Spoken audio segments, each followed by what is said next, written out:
everyone, my name is Paulo and today I'm gonna show you the Atomium.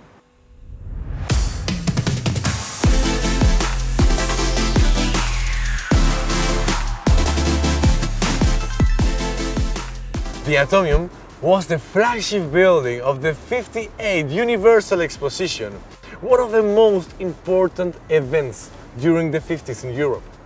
After World War II, Europe was psychologically devastated. Millions of people were killed, the economy was seriously affected, and things weren't going very well.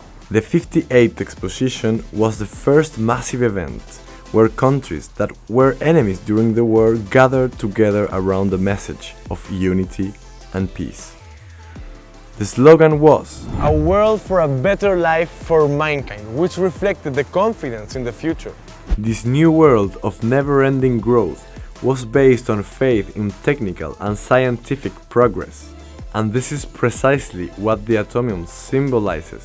A 102 meters high structure that represents an iron crystal magnified 165 billion times. Nevertheless, let's remember we're in the context of the Cold War. So the USA and the Soviet Union both wanted to show off, and this lovely fair became a competition.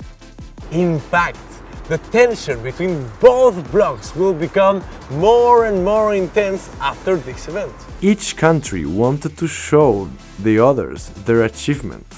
In this sense, Belgium was without doubt the winner. Nothing could be more impressive than the Atomium. This massive fair accomplished its mission to bring back the morale of Europeans after the Second World War.